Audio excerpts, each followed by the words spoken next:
세상의 모든 사람들은요, 많은 것들을 항상 무언가를 필요로 하며 살아가고 있습니다. 어떤 물질적인 필요뿐만 아니라 내면의 필요, 환경적인 필요, 그리고 지식적인 필요, 어떤 본능적인 또 생리적인 그러한 필요들이 항상 우리의 곁에 있죠. 자, 그 심리학자 메슬로우라는 사람이 그 욕구의 5단계를 얘기를 한 게 있는데요. 1단계가 가장 베이스, 인간의 욕구 중에 가장 베이스가 바로 생리적인 욕구입니다. 배고프면 뭐 만사가 다 귀찮아지고 싫어지지 않습니까? 그렇죠? 평소에 이성적인 저도 배고프면 가끔은 막 짜증도 나고 그럴 때가 있어요. 잠을 제대로 좀 잘 못 자기도 하고 그럴 때가 있습니다. 먹고 자고 화장실 가고 이런 모든 생리적인 욕구들이 가장 1단계 기본적인 욕구라는 거죠. 자, 2단계는 안전의 욕구라고 합니다. 육체적인 그리고 정신적인 심리적으로 상처받지 않고 안전하기를 추구하는, 뭔가 자신이 보호받아야만 하는 그런 욕구가 생리적인 욕구 다음에 있다라는 그런 기본적인 욕구가 있다라고 합니다. 욕구의 3단계는요, 소속 애정의 욕구라고 해요.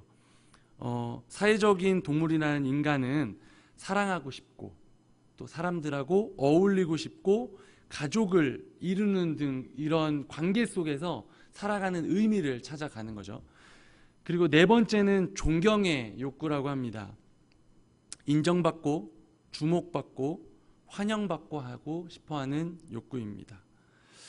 이 중에서도 그 자기 스스로에게 인정받는 자기 존중이나 뭐 자율성, 성취감 같은 부분들은 그 존경의 욕구 중에서도 좀 상위에 속한 욕구고요.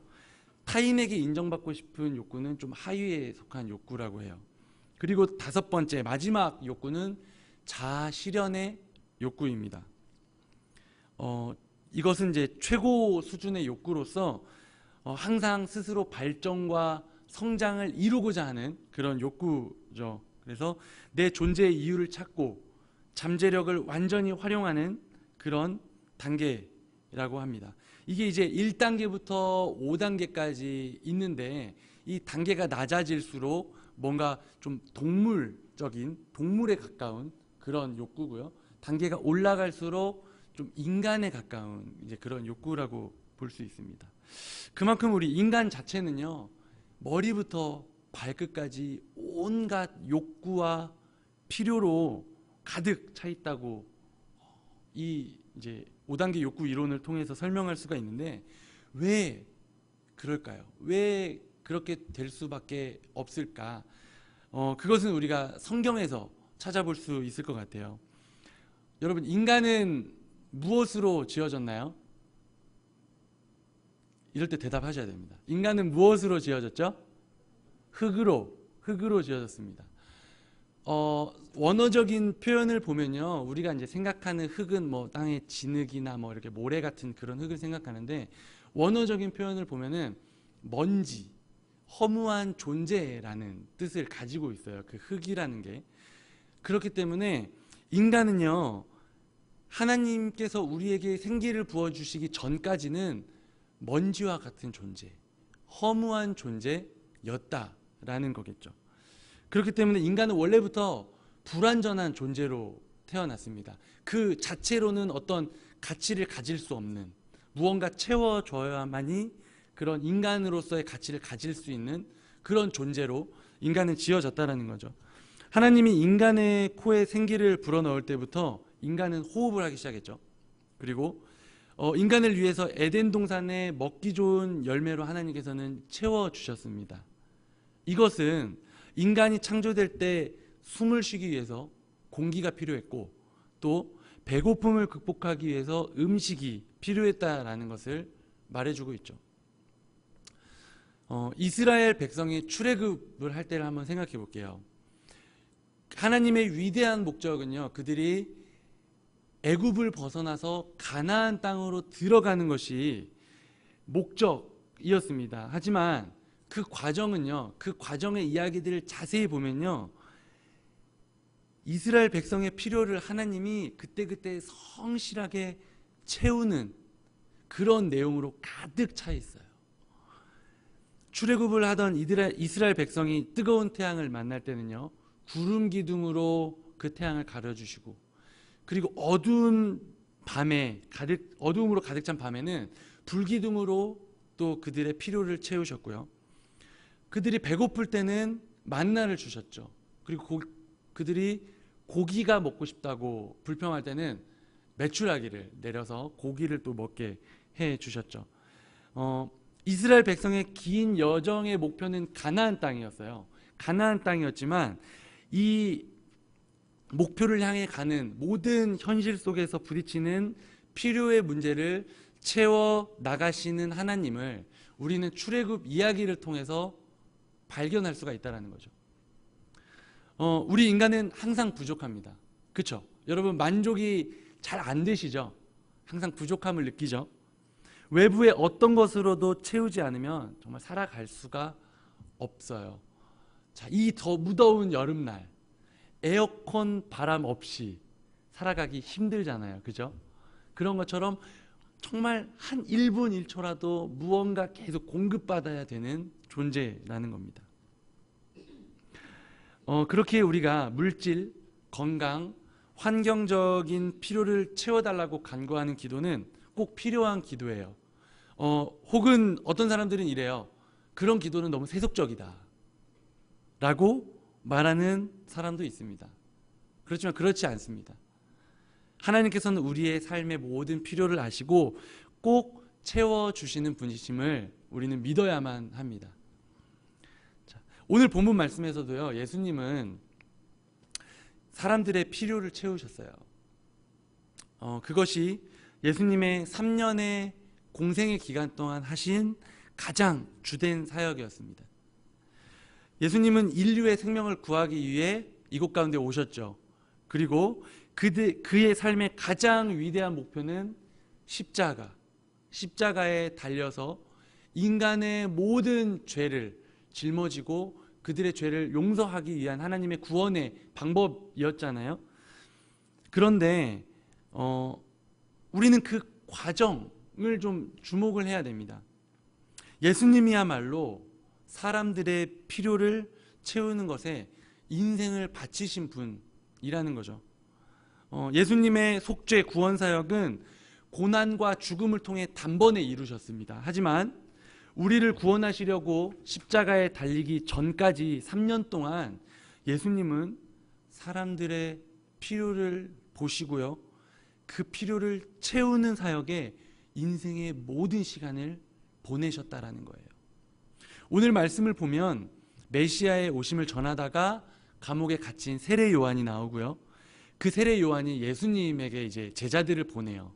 제자들을 보내서 과연 그 사람이 메시아가 맞는가 한번 물어보고 와라. 좀 알아보고 오라고 이렇게 보내는데, 이제 그 제자들이 예수님에게 가가지고 이렇게 직설적으로 질문을 하죠. 당신이 구약의 예언자들이 예언한 그 메시아입니까? 이렇게 대놓고 물어보는 거예요. 당신이 메시아입니까? 아니면 우리가 또 다른 사람을 기다려야 되는 건가요? 이렇게 물어보는 거죠. 예수님은 요한의 제자들에게 자신에 대해서 설명을 하기 시작하는데, 예수님이요, 그래 내가 메시아다 이렇게 말하면 얼마나 좋겠어요. 그런데요, 그렇게 말씀하시지 않으셔요. 예수님께서 무슨 말씀을 하시냐면 자신이 하셨던 일들을 나열하기 시작합니다. 맹인이 보게 되었고, 못 걷는 사람이 걷게 되었고, 나병 환자가 깨끗함을 받았고, 못 걷는 자가 듣게 되었고, 죽은 자가 살아났고, 가난한 자에게 복음이 전파되었다. 이것은 무엇을 말하나요? 당신이 메시아가 맞느냐라는 질문에 예수님께서 자신이 하신 일들을 나열하는 것을 보면 예수님께서 이 땅에 오셔서 하신 일들, 그것이 곧 그의 삶이었고 그의 인생이었고 그 모든 일들이 예수님 그 자체였다라고 볼 수 있습니다. 그렇게 자신을 소개하는 거예요. 나는 이런 사람이다. 나는 이것이다. 생각해 보면 마태, 마가, 누가, 요한 복음에서 예수님이 하신 일들 중에서요, 사복음서를 잘 생각해 볼 때 예수님이 하셨던 그 십자가의 고난, 십자가 사건을 제외한 나머지 사건들을 보면요, 사람들의 필요를 채우는 일들이었다라는 거예요. 오늘 말씀에 언급되어 있지 않지만요, 예수님이 하셨던 일들이 또 뭐가 있을까요? 배고픈 사람들에게 보리떡과 물고기로 그들의 배를 채우셨죠. 그리고 포도주가 떨어진 잔치집에 포도주를 제공해 주셨고, 또 귀신 들린 사람에게서부터 귀신을 쫓아내 주셨죠. 그리고 남편이 5 있었던 사마리아 여인이 하는 질문에 또 친절하게 대답해 주셨어요. 그리고 돌에 맞아 죽을 뻔한 여인을 위기에서 모면할 수 있도록 도와주셨죠. 그리고 예수님께 다가오는 어린아이들을요, 또 사랑으로 맞아주셨습니다. 여러분, 이것이요 예수님의 삶이었습니다. 이것이 예수님의 삶에서 보낸 시간들의 대부분의 시간들이었어요. 예수님은 당시를 살아가는 많은 사람들의 필요를 채우는 일을 3년 동안 하셨던 겁니다. 그들의 필요를 알기 위해 노력했을 것이고, 혈루증을 앓는 여인을 발견하고 낫게 해주신 것처럼 사람들의 필요를 알게 되었을 때 그것들을 절대 외면하지 않으시고 도우셨다라는 거예요. 이 시대의 교회는 예수님처럼 채우는 사역을 하고 있는가? 이런 질문을 제가 한번 생각해 봤어요. 교인들로 인해서 교회의 필요만을 채우는 교회, 그렇게 채우는 그런 교회들이 더 많지 않을까? 이런 생각을 하게 됐습니다. 대부분의 한국 교회들이 다른 사람의 어떤 필요를 채우기보다 교회의 필요를 사람들의 은사로 채우기를 기대하고 있습니다. 어떤 교회들은요, 성도들의 진짜 필요한 것들은 외면한 채 관심조차 없고 오직 말씀과 기도, 제자 훈련, 성경 공부만을 강조하고 있는 거예요. 물론 이 모든 것들이 전부 잘못된 것은 아닙니다. 하지만 진심으로 성도들이 무엇에 목말라 하는지, 무엇을 필요로 하는지에 관심을 갖지 않고, 목회자들이 성도들이 필요할 것이라고 생각되는 것을 임의로 정하고 일방적인 사역을 하고 있는 교회가 너무 많다라는 거죠. 이것은 어떤 한 면에서 본다면 좀 폭력적이라고도 좀 볼 수도 있을 것 같아요. 성도들의 진짜 필요는 외면한 채 교회가 이미 정해놓은 기준에 성도들이 맞춰 따라와 줘야 하는 그런 구조의 교회들이죠. 물론 교회가 성도들의 필요를 다 채워줄 수는 없습니다.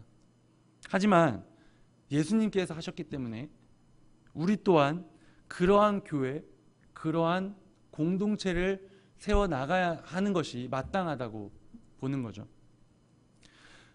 요즘에는 그 지역사회 필요에 인해서 그 사역하는 교회들이 많이 늘어나고 있습니다. 형편이 어려운 아이들을 위해서 공부방을 운영하는 교회들이 있고요. 또 장애인들의 필요를 채우고 또 재활과 사회활동을 할 수 있도록 돕는 그런 사역을 감당하는 또 교회들이 있어요. 그리고 외국인 근로자들의 고충을 들어주고 또 그들의 시설을 세워서 또 돕기 위한 그런 교회들, 또 죽음을 앞둔 사람들의 안식과 위로를 위해서 요양시설을 세워서 그들을 돕기 위한 교회, 너무도 다양하고 많은 분야의 또 특징을 가진 교회들이 요즘 많이 존재하고 있습니다.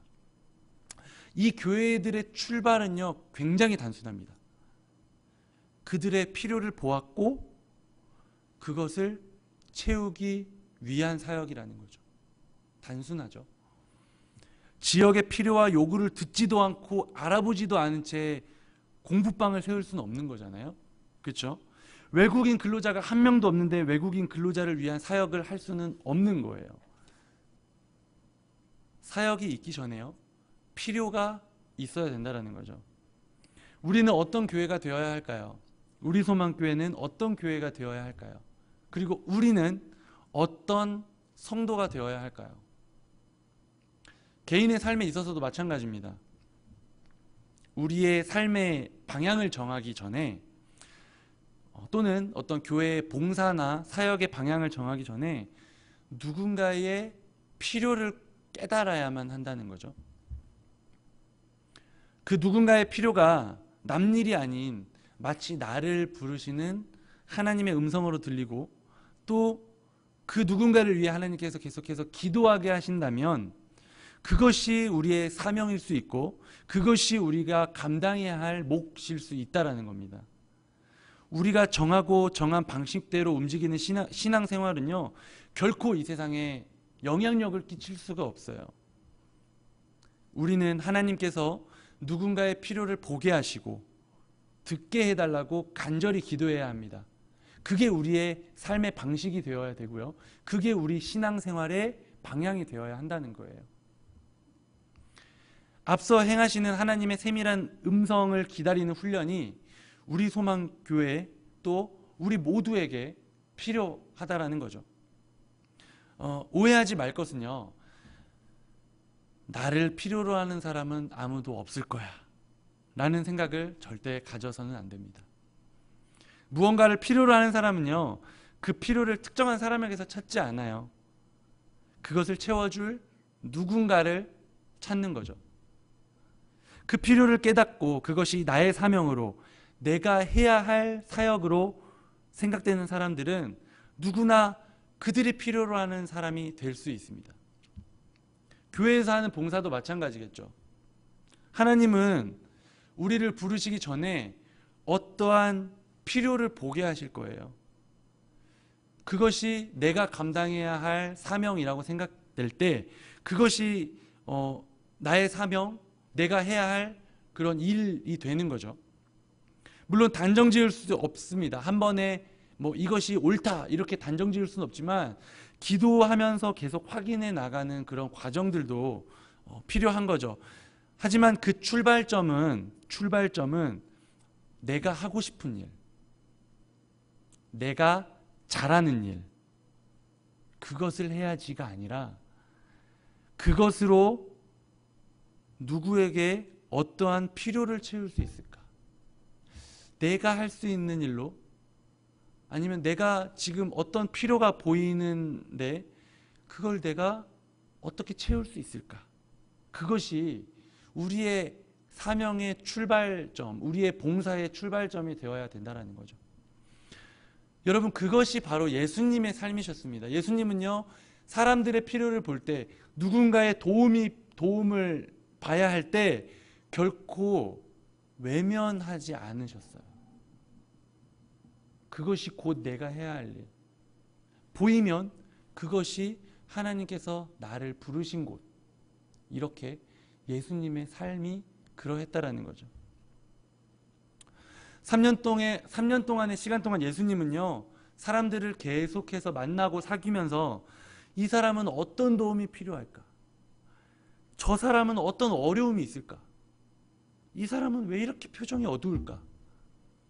저 사람은 무슨 일이 있는 걸까? 사람들의 표정 하나에, 또 사람들의 어떤 변화 하나에, 몸짓 하나에 관심을 기울였다라는 거예요. 그리고는 자신이 보이는 것, 들리는 것을 절대 외면하지 않으시고 다가가셨다라는 거죠. 그리고 자신이 해야 할 일을 하셨다라는 겁니다.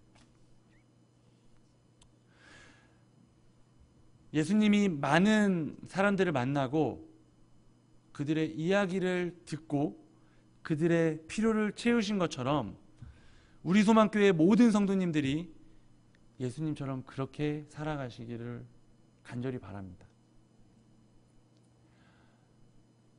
이게 우리의 신앙생활의 방향이 되어야 될 것 같아요. 예수님을 닮아가는 게 뭘까? 예수님처럼 살아가는 게 뭘까라고 우리가 항상 궁금해 하잖아요. 아, 뭘까? 예수님의 삶은요, 물론 희생과 어떤 십자가의 고난, 그런 삶도 있었지만 정말 어떤 필요를 봤을 때 외면하지 않았던 삶, 그것을 채우려고 노력했던 삶, 그게 뭐든 괜찮아요. 뭐 예를 들어서 뭐 반주도 괜찮고요, 뭐 설거지도 괜찮고요, 예를 들어서 뭐 컵이 쌓여 있으면 컵을 하나 닦는 것도 괜찮아요. 꼭 교회에서뿐만 아닙니다. 밖에 나가서도 우리 경건의 삶 해보신 분들은 알잖아요. 누군가 도움이 필요할 때 달려가서 도와주는 것. 여러분, 그게요, 예수님이 하셨던 일이거든요. 그게 예수님의 삶이었거든요.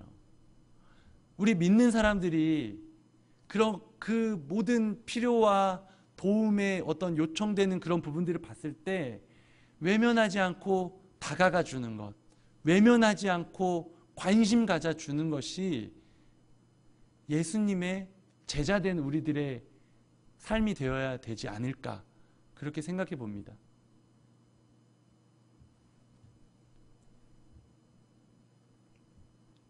우리 소망교회 모든 성도님들은요, 이렇게 살아가시고 이렇게 믿음 생활을 하셨으면 좋겠습니다.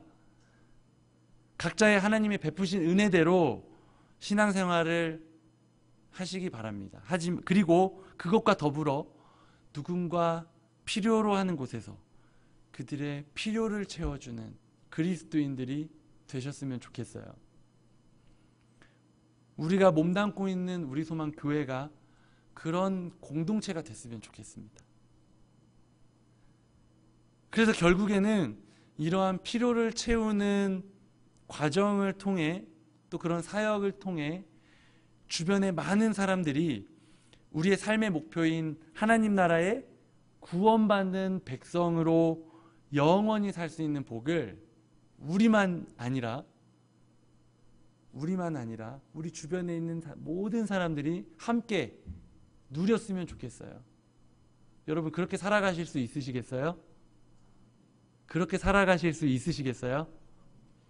우리 시간 찬양하고 좀 결단하는 기도를 했으면 좋겠는데요.